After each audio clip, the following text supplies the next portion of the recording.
네, 오늘 계속해서 창세기의 말씀을 가지고 아담의 변명, 그가 흘려야 되는 땀이라고 하는 제목으로 우리가 하나님의 말씀을 생각하면서 은혜를 나누려고 합니다. 어느 엄격한 아버지가 신문을 보며 아들과 함께 아침 식사를 하고 있었습니다. 근데 빵을 집으려던 아이가 그만 실수로 식탁 위에 우유를 엎질렀습니다. 그 우유는 아버지가 보던 신문까지 젖게 했습니다. 순간 아들은 아버지의 눈치를 재빨리 살폈습니다. 아니나 다를까 아버지는 아들을 매섭게 쏘아보면서 이렇게 말했습니다. 내가 조심하라고 내게 몇 번을 말을 했니? 경직되어서 굳은 표정을 하고 언성이 높아진 말투 때문에 어린 아들은 울음을 터뜨렸고 부엌에 있던 어머니가 달려와서 식탁을 닦았습니다. 일주일 뒤에 어느 때와 똑같은 아침 식사 시간이었습니다. 이번에는 아버지가 빵을 집으려고 하다가 그만 팔꿈치로 우유잔을 건드렸습니다. 그래서 식탁이 온통 우유로 뒤범벅이 됐습니다. 아들은 아버지가 어떻게 하나 보려고 눈치를 살폈습니다. 그때 아버지는 부엌에 있는 어머니를 쳐다보면서 말했습니다. 아니, 내가 우유잔을 이렇게 걸리적거리게 놓지 말라고 몇 번이나 말을 했어. 그 모습을 바라보던 어린 아들은 아버지 몰래 웃음을 지었다고 하는 것입니다. 이 사람이 아담의 후예인 것을 인증하는 것이라고 생각을 합니다. 태양이 서서히 서편으로 지는 황혼의 시간은 대부분 그 어디에나 매우 고요하고 아름다운 광경이 연출됩니다. 에덴 동산에도 아마 그런 시간이 찾아든 것 같습니다. 근데 그런 고요한 시간에 아주 특별한 장면이 연출되는데 오늘 말씀해 보면 그날 바람이 불 때 이렇게 기록하고 있고 이전의 성경들에는 날이 서늘할 때 하나님이 동산을 거니시는 것으로 이렇게 나오는데 그렇게 더없이 아름답고 고요한 시간에 여호와 하나님이 아담과 하와를 찾아오셨습니다. 하나님이 아담을 부르셨습니다. 그런데 그곳에 그렇게 즐거운 대답 대신에 불길한 침묵이 흘렀습니다. 이미 죄가 그들과 하나님 사이에 분리의 막을 내렸기 때문입니다. 하나님과 인간의 교제를 가로막는 어둠이 내려앉은 것이죠. 평소 같으면 고요하지만 그래도 빛 가운데 있었던 하나님과의 교제 시간이 혼란과 흑암의 시간으로 바뀌게 되었습니다. 인간은 어딘가 숨어 무서움에 떨었고 하나님은 그들을 향해 슬픔과 실망의 음성으로 다시 아담을 부르십니다. 아담아, 내가 어디 있느냐? 아담이 두렵고 무거운 마음으로 겨우 대답을 합니다. 내가 동산에서 하나님의 소리를 듣고 내가 벗었으므로 두려워하여 숨었나이다. 하나님이 말씀하셨습니다. 누가 너의 벗었음을 네게 알렸느냐? 내가 네게 먹지 말라 명한 그 나무의 열매를 네가 먹었느냐? 군에 나간 아들의 전사자 통보를 받은 아버지의 심정만큼이나 마주하고 싶지 않은 순간에 하나님은 어찌된 일인가를 물으셨습니다. 그가 벌거벗었음에 부끄러움과 수치를 느끼게 되었다고 하는 것은 이유가 단 한 가지입니다. 그것은 하나님이 먹지 말라고 한 그 나무의 열매를 먹었을 때 일어나는 일입니다. 칼에 깊숙이 찔려본 사람들은 그 칼이 찌르고 들어올 때 그 서늘한 기운에 대해서 간혹 얘기를 합니다. 하나님은 그때 마치 그 같으셨을 것이라고 생각합니다. 아담은 말합니다. 하나님이 주셔서 나와 함께 있게 하신 여자, 그가 그 나무의 열매를 주므로 내가 먹었나이다. 비겁하기도 하고 뻔뻔스러움을 드러내는 말입니다. 자신의 잘못에 대한 책임을 직접적으로는 여자에게, 간접적으로는 하나님께 돌렸습니다. 원문에도 보면 내가 먹었다는 말을 맨 마지막에 겨우 하고 있습니다. 잘못의 원인을 타자에게 찾음으로 자신의 잘못을 인정하고 있지 않는 것이죠. 그리고 여자를 주신 분이 하나님이심을 분명히 언급함으로 하나님이 현재의 상황을 만들어낸 제1의 원인자라고 해서 결코 자신을 벌할 수 없음을 은밀한 중에 말하려고 하는 이런 의도를 내비치고 있는 것입니다. 이것은 하나님과 겨루어보자는 태도죠. 하나님과 같이 되리라는 사단의 말이 정말일지도 모른다고 생각을 들었는지 그는 대등한 위치에서 하나님과 싸우려 하고 있습니다. 어리석은 짓이죠. 하나님께 그런 태도로 나오는 그에게 자기 아내를 향한 마음의 태도는 어땠을까? 그거는 더 말할 필요도 없는 것입니다. 하나님은 지금 네가 그렇게 변명하는 그것이 말이 된다고 생각하니? 내 말보다 뱀의 말을 네가 더 신뢰했다는 거니? 그래서 뱀의 말대로 눈이 밝아져서 너는 못 보던 무엇을 보게 되었니?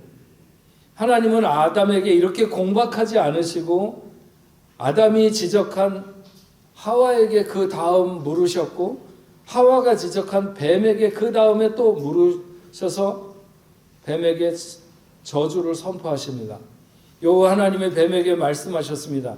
네가 이렇게 했으니 네가 모든 가축과 들의 모든 짐승보다 더욱 저주를 받다 배로 다니고 살아있는 동안 흙을 먹을지니라. 여러분, 뱀은 본래 그렇게 배로 기어다니는 게 아니었던 것 같습니다. 도마뱀처럼 적어도 뛰어다니든지 아니면 날아다녔을지도 모릅니다. 하지만 그때 이후로 뱀은 온몸으로 기어다녀야 했고 흙이나 그곳에 붙어있는 그 무엇인가를 먹으면서 살게 되었습니다. 많은 동물 중에 뱀이 유독 같은 종인 뱀을 주로 잡아먹고 사는 것도 어쩌면 그때의 여파였는지도 모릅니다. 하나님은 여자에게 선포하셨습니다. 여자가 그렇게 행한 것의 정당성이나 그 어떤 변명의 기회도 주지 않으시고 그냥 선포하셨습니다. 내가 네게 임신하는 고통을 크게 더하리니 네가 수고하고 자식을 낳을 것이며 너는 남편을 원하고 남편은 너를 다스릴 것이니라. 하와가 잘못한 것에 책임이 얼마나 있고 그래서 그가 받는 벌의 무게가 얼마나 되는지에 대해서는 충분히 생각해 보지 않았지만 하나님은 그에게 해산의 고통과 남편으로부터 다스림이 있을 것이라고 하는 그런 운명이 주어지게 됩니다. 하지만 저는 오늘 뱀이나 여자에 대해서 얘기를 하려고 하는 것이 아니라 아담에 대해서 생각을 하면서 하나님의 뜻과 섭리를 살피고자 하는 것입니다. 17절부터 나타난 아담에 대한 심판의 선언은 여자와 뱀보다 가장 길고도 완전한 형태를 띠고 있습니다. 인류의 대표로서 아담에게 주어진 심판의 내용은 한마디로 요약하자면 노동의 가혹함입니다. 노동의 가혹함. 노동이 그들의 고통의 근원이 되리라는 것입니다. 이건 너무 아쉬운 것인데 원래 인간에게 노동이 주어지지는 않았었습니다. 하나님이 천지를 창조하시고 에덴에 아담과 하와를 두셨을 때 더 이상 모자름이나 부족함이 없었습니다. 그래서 사람이 해야 될 노동이 따로 있지 않았습니다. 그런데 아담은 이제 땀을 흘리지 않으면 살아갈 수 없게 노동에 내몰리게 된 것이죠. 제7일에 하나님이 안식하시며 우리에게 안식하라고 하신 것은 내가 모든 것을 다 준비했으니 너희는 나를 기뻐하고 나를 즐거워하면 된다. 그것이 안식의 요체입니다. 그런데 아담이 하나님보다 그 아내의 주장을 따랐습니다. 아내의 목소리를 하나님의 목소리보다 더 기울였다는 것입니다. 그래서 더 진정한 순종의 대상이며 신뢰의 대상인 하나님의 목소리를 듣지 않았습니다. 아내의 이야기가 하나님의 말씀과 충돌될 때 그는 멈추어 섰어야 했는데 그러지 않았고 아내의 게임에 넘어갔습니다. 동산에 있는 모든 나무의 열매를 먹어도 된다고 했고 단 하나만 안 된다고, 먹으면 죽는다고 했습니다. 그래도 인간은 결국 그 안 된다는 죽는 길로 갔습니다. 인간이 살아갈 수 있는 음식을 무한히 공급받을 수 있는 에덴이었는데 그 안 된다는 열매를 먹음으로 인간은 노동의 고통에 시달리게 된 것입니다. 계속되는 말씀에서 땅은 너로 말미암아 저주를 받고 너는 내 평생에 수고하여야 그 소산을 먹으리라. 땅이 가시덤불과 엉겅퀴를 낼 것이라. 네가 먹을 것은 밭의 채소인즉 네가 흙으로 돌아갈 때까지 얼굴에 땀을 흘려야 먹을 것을 먹으리니 네가 이것에서 취함을 입었음이니라. 땅이 저주를 받지 않았으면 땅은 사철 인간이 필요로 하는 모든 것을 부족함 없이 공급했을 것입니다. 하나님의 저주는 그 비옥한 땅을 황폐하게 변화시켰습니다. 땅이 비참하게 된 것이죠.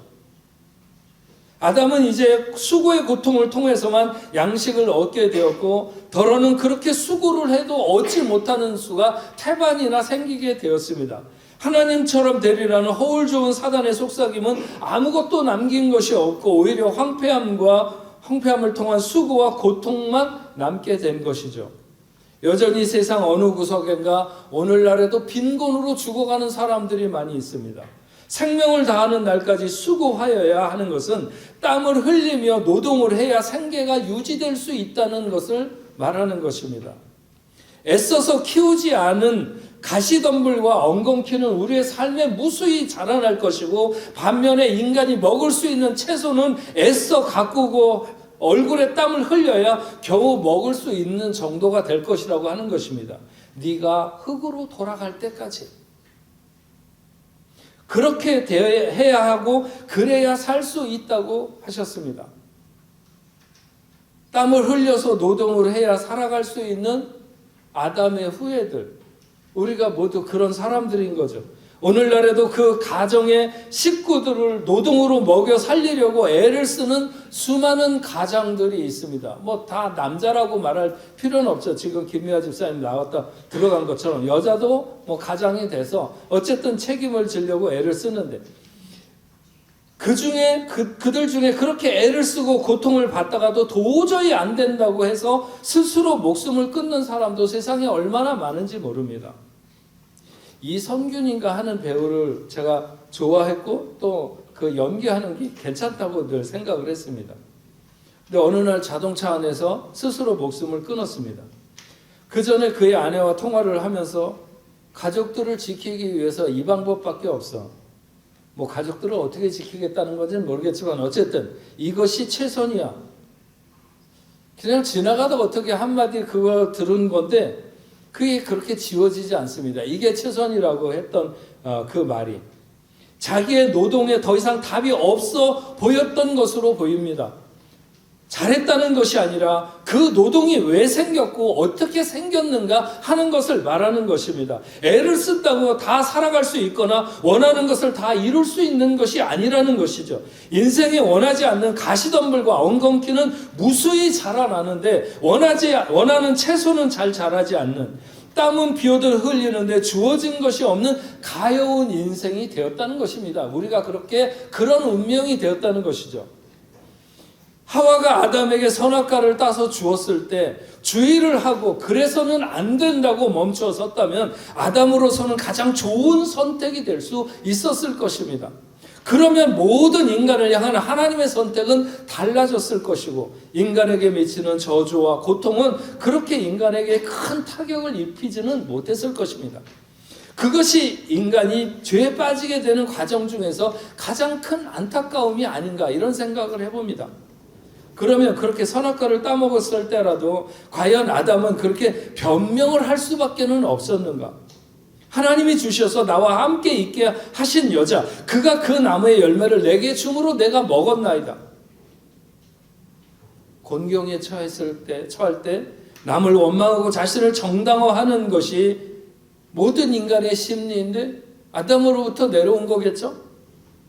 하나님은 범죄한 아담의 그릇된 삶의 자리를 깨우치기 위해서 그를 찾아오셨는지도 모릅니다. 그런데 아담은 자신의 잘못이 유혹에 쉽게 넘어가는 여자와 그 여자를 주신 하나님으로 인한 것이라고 그렇게 핑계를 대고 있습니다.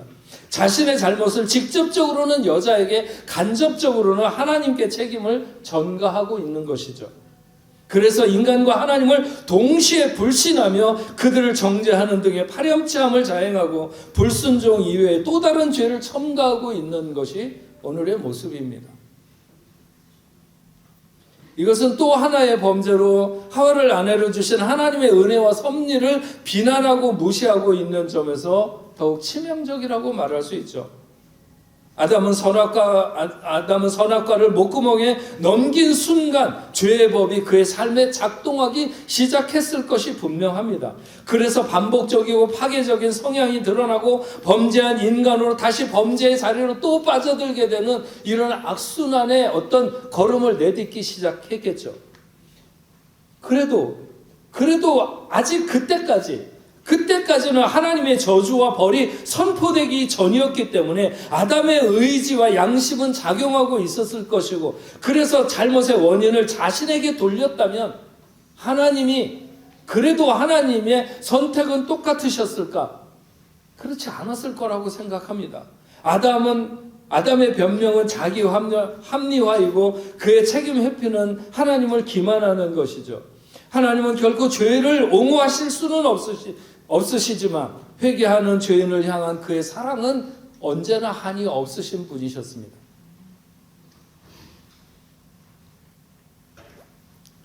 제가 지난 재작년 여름인가에 낸 그 카페에 앉아서 예수를 배우다 그 책에 보면 누구의 책임인가라고 하는 그런 챕터가 있습니다.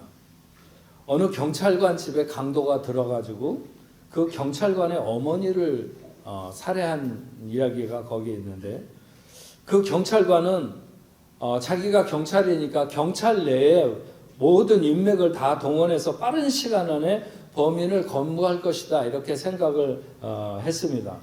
근데 얼마 지나지 않아서 그 아들 경찰관이 범인이라고 그렇게 신문에 났습니다. 저는 생각보다 우리 한국 경찰의 어떤 수사력이 만만치 않다. 전 세계 어디 내놔도 그렇게 뒤지지 않는다 이렇게 생각을 하는데, 어쨌든 그럼에도 그렇게 그 아들 경찰관이 범인이라고 잡혔는데도 범행을 계속 부인하고 있다는 거예요. 그래서 그 기사를 보는 사람들은 그래도 그 설마 아들이 그랬을까? 아들이 아니랬는데 아닌가 보지. 이렇게 아들의 말이 맞기를 바라는 것이었습니다. 근데 얼마 후에 그 아들이 자기가 그렇게 범행을 했다고 결국 자백을 하게 되었다는 것입니다. 그 경찰관은 동료들보다 훨씬 진급도 빠르고 꽤 능력 있는 경찰관으로 주변에 평이 나 있었습니다. 그러나 그의 직책이 그의 인성은 아닌 것이죠. 그 직책에 어울리는 최소한의 인성이나 도덕성이 아니라 최악의 모습을 보였다 이렇게 말할 수 있습니다. 제가 글을 쓸 당시에 사건이 종결되지 않아서 비극의 원인을 상세하게 알 수는 없지만 돈 때문에 그런 일이 일어난 것으로 보는데, 경찰관 아들은 어머니의 빚 때문에 보험금을 노리고 상해를 하기로 했는데 너무 지나치게 때려서 사망한 것으로, 그래서 자기 어머니가 죽은 것으로 말을 한다는데 그것도 신빙성이 좀 떨어진다. 어머니에게 있어야 될 돈이 사라진 것으로 보면 아직도 뭔가 숨기는 범행의 동기가 있는 것 같다. 거기까지 알고 제가 쓴 글입니다. 세상에 그 무슨 이유가 있어도 경찰관 아들이 어머니를 살해할 이유가 그것이 정당한 이유는 없습니다. 경찰만이 아니라 세상에 그 어떤 아들도 어머니를 살해해도 되는 그런 이유는 명분은 없는 것이죠. 경찰관 아들의 비극적인 행동이 어디서 유발된 것인지를 생각해 보면 돈 문제 이전에 훨씬 근본적인 원인이 있었을 것이라고 생각됩니다. 그의 부모라고 해서, 그의 손에 죽은 어머니라고 해서 그 아들이 잘못되기를 가르치고 싶지는 않았겠지만 그는 분명 어린 시절 뭔가 배워야 했던 중요한 교훈을 놓치고 성장한 것이 틀림없다고 보는 것이죠. 우리가 하나님의 자녀로 살아가면서 드러낼 수 있는 치명적인 태도는 뭘까요? 그 중에 하나가 바로 오늘 아담이 나타낸 모습, 그의 변명하는 자세라고 하는 것입니다. 하나님은 그에게 최상의 환경을 허락했고 최고의 대우를 했습니다. 그런데 그는 하나님의 말씀에 집중된 자세를 갖지 못했고 그래서 선악과를 따먹었습니다. 하나님이 찾아오셔서 그에게 진실을 물었을 때 그는 순전한 자세로 돌아와 자신의 잘못을 정직하게 고백하지 못했습니다. 그리고 자기의 아내를 원망했고 그 아내를 주신 하나님을 원망했습니다. 그래서 그에게 내려진 노동교화요, 온 인류는 그로 인해 노동의 고통에 놓이게 되었고 노동을 하지 않고는 살아갈 수 없는 그런 세상이 되었습니다. 아담의 변명은 온 인류를 신음하게 만들었다, 이렇게 말할 수 있는 것이죠. 젊은 청년들이 많은 우리 뽕레프 교회, 오늘 이 예배에 나온 성도 여러분, 오늘 말씀을 통해서 우리는 아담의 변명이 얼마나 비겁했으며 결코 본받아서는 안 되는 모습이라는 사실을 오늘 말씀 속에서 분명히 우리가 마음 깊이 새기는 시간이 되어야 한다고 믿습니다. 핑계와 변명에 물들게 되면 그런 인생은 점점 더 초라하고 볼품없이 변해갈 수밖에 없다고 하는 것입니다. 정직하고 순전하게 하나님의 뜻을 구하면서 죄 없으심에도 아버지의 뜻을 따라 세상 죄를 지고 가신 그리스도, 그분을 본받는 그런 여러분의 삶이 될 수 있기를 축원합니다. 희생적인 사람은 잘 변명하지 않습니다. 타인의 허물을 자신의 희생으로 감싸는 사람, 이런 사람들이 그리스도인이라고 말할 수 있는 것입니다. 여러분들이 바로 오늘 그런 분들로 살아가실 수 있기를 주의 이름으로 축원합니다. 우리 같이 찬양하겠습니다. 말씀 생각하면서 말씀 앞에서 경외함으로 주께 홀로 섭니다. 생명의 말씀 읽고 순종해 주를 예배합니다. 기록된 말씀 힘이 있어서 진리로 우리를 거룩해 하며 거룩한 말씀 세세 영원히 복음이 되어 말씀하시네. 하나님 말씀 두려워 떠는 자, 그 말씀에 생명을 거는 자, 한 사람 찾으시는 주님의 약속을 믿어 하나님의 말씀에 운명을 거는 자, 순종하며 주 따라가는 자, 영원한 하나님 나라 이뤄갈 주의 교회여 일어나라. 같이 찬양하겠습니다.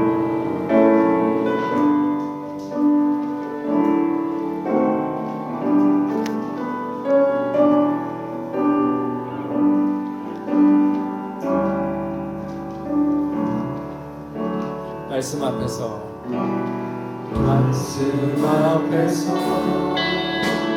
정회함으로 주께 홀로 섭니다. 생명의 말씀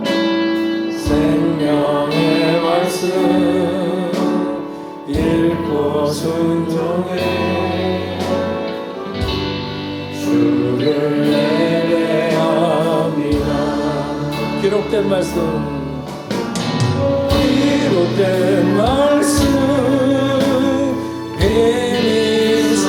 있어서 진리로 우리 거룩해 하며 거룩한 말씀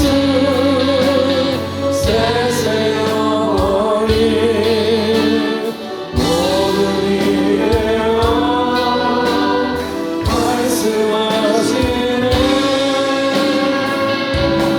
하나님 말씀에 두려워 떠느냐 그 말씀에 생명을 거두라. 한 사람 찾으시는 주님의 약속을 이뤄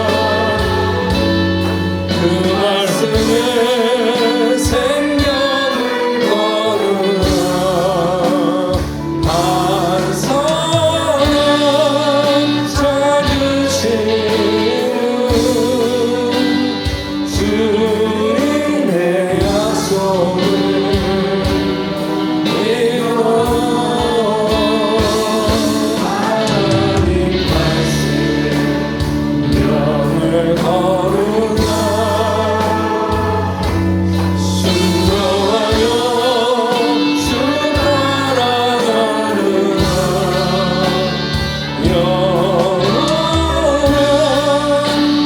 영원한 하나님 나라 이뤄갈 주의 교회여 일어나.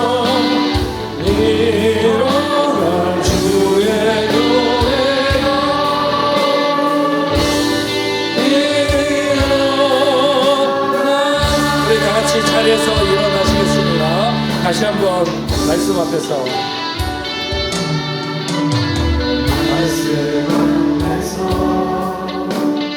경외함으로 주께 홀로 섭니다. 생명의 말씀 읽고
하나님 말씀에 두려워하라.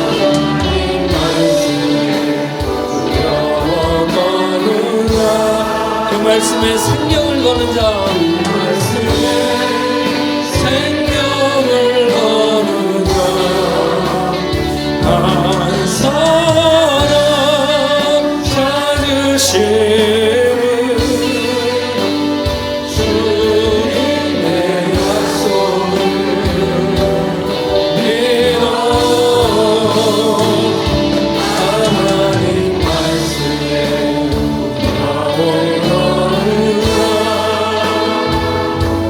순종하며 주 나라 가는가. 영원한 하나님 나라 이뤄갈 주의 교회여 일어나라.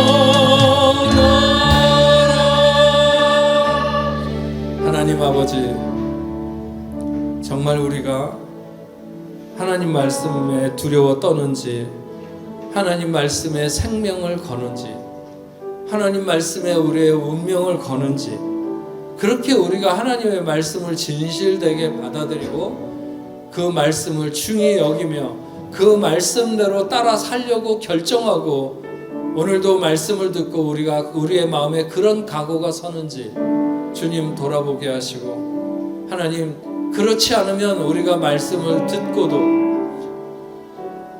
하나님 앞에 변명하고 핑계하고, 그래서 결국은 하나님의 어떤 선택, 우리를 향하시는 하나님의 선택이 우리가 고통할 수밖에 없는 자리로 떨어지게 되는 오늘 말씀을 통해서 우리가 이런 사실을 깨닫게 됩니다. 다시 한번 오늘 아버지 하나님, 우리가 마음의 결정을 가질 때 하나님의 말씀 앞에 좀 더 진정으로 집중해서 그 말씀을 따라 행하기로 다짐하는 저희들 될 수 있도록 주여 도와주시옵시고, 혹시라도 우리가 잘못 행하는 경우가 있다면 정직하게 고백하고 하나님 앞에 우리의 마음을 드릴 수 있는 저희들 될 수 있도록 주여 도와주시어서, 아버지 하나님, 화가 점점 더 커지거나 아니면 아버지 하나님 그 고통이 더 늘어나는 이런 일을 막을 수 있도록 주여 도와주시옵소서. 하나님의 말씀 앞에 우리가 정말 주님을 믿고 따라간다면 주님이 죄 없으심에도 불구하고 모든 죄를 지고 십자가로 나가셨던 것처럼 우리도 그렇게 아버지 하나님, 우리가 감당하며 나갈 수 있는 그런 하나님의 사람들이 되도록 주여 세워 주시옵소서. 오늘 하나님 앞에 나오면서 귀한 예물 구별하여 드렸습니다. 11조로 감사 예물로 선경금으로 주일원금으로 믿음으로 하나님 앞에 예물을 드리오니 이 예물을 하나님 연락해 주시고 이 땅을 살아갈 때 하나님의 풍족함을, 하늘나라의 보화를 쌓는 그런 삶을 살아갈 수 있도록 주여 도와주시옵소서. 하나님, 저들이 경영하는 사업들, 저들이 다니는 직장, 저들이 하는 모든 일들, 학업에도 하나님 함께하여 주시어서 아무리 시대가 어렵고 힘들어도 하나님이 보호하시는 백성을 누가 해할 수 있겠습니까? 그런 은혜를 누리며 살아갈 수 있는 하나님의 귀한 자녀들 다 될 수 있도록 주여 도와주시옵소서. 저들 중에 혹시 질병으로 인하여 고통받거나 어려움 가운데 있으면 이 시간 찾아가 주시고 능력의 손으로 안수하여 주시옵시고 예수의 이름으로 명하시다 일어나 걷고 뛰며 기뻐할 수 있도록 주여 도와주시옵소서. 어떤 어려움의 문제에 빠져 있어도 마찬가지입니다. 하나님 책임져 주시옵소서. 땅끝까지 이런 복음을 증거하고 있는 모든 선교사님들 위에도 주님 함께하여 주시옵시고, 아버지 하나님, 이 어려운 시대에도 하나님의 나라 그 뜻을 전하는데 부족함이 없도록 주여 도와주시옵소서. 오늘 이 예배에 처음 나와서 함께 예배드린 사랑하는 귀한 자녀들이 있습니다. 김도영, 소성애, 지형석, 송선미, 최예빈, 신윤수, 박수빈, 김가온, 양은혜, 강민석, 홍수연. 아버지 하나님, 사랑하는 자녀들이 오늘 어떤 이유로 이 자리에서 함께 예배를 드리게 되었든지 하나님 함께해 주시옵시고 평생에 하나님의 그 은혜와 축복이 늘 저들의 삶을 뒤따를 수 있도록 주여 함께해 주셔서 어디로 가든지 무엇을 하든지 하나님의 그 뜻 안에서 영광 돌리는 복된 자녀들 다 되게 하여 주시옵소서. 우리 뽕래포 식구들, 오늘 2부 예배에 나온 사람들 흩어질 때도 동행하시고 한 주간 동안에도 주의 평화로 저들을 지켜 주시옵소서. 다시 돌아와 하나님 앞에 기쁨으로 예배할 때까지 하나님 인도해 주실 줄로 믿습니다.